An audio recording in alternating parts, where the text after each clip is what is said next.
It's the first day, the arrival of the Sculptor signal, named so after the point of origin, the Sculptor galaxy cluster.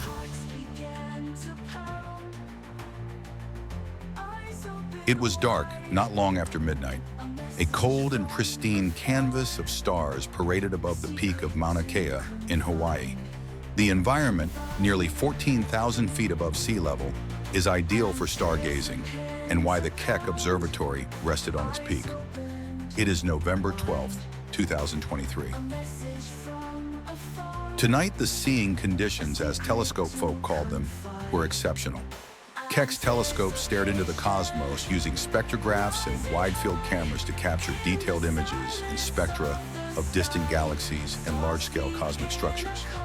Trained on an immensely huge target 700 million light-years away, the resulting image was a mind-numbing tapestry of galaxies and stars, spiral, elliptical, irregular, and everything in between.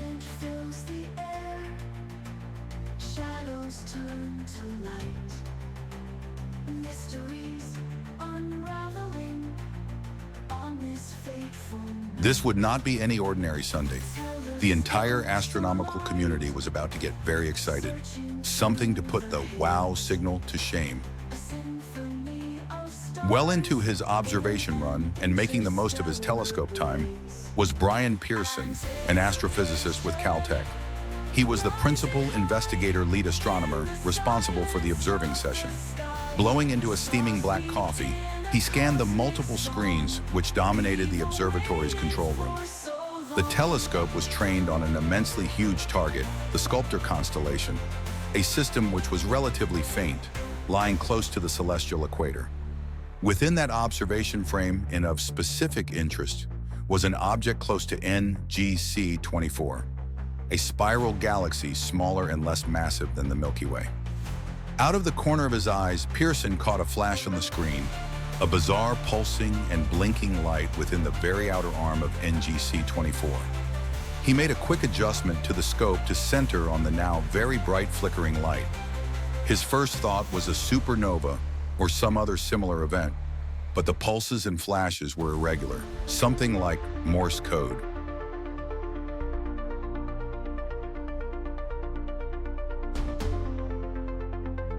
It wasn't Morse code, but it did remind Pearson of laser dazzling.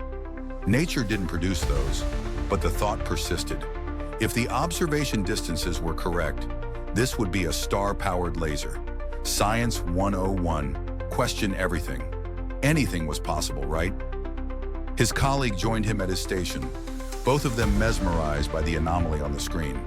They ran through possibilities, maybe a variable star or something more exotic, but nothing fit quite right.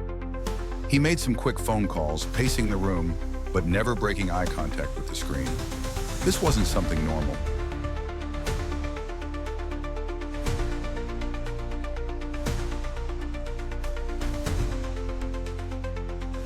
Within minutes, other telescopes from around the world aligned themselves to the same coordinates.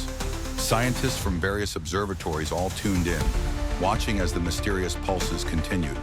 The event spread quickly through the global scientific community. Then came an unexpected message.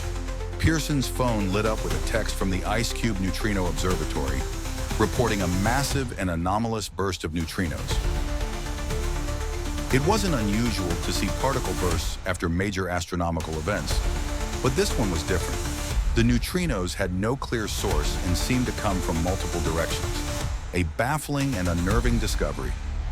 As Pearson shared the news with his colleague, they realized this was no ordinary event.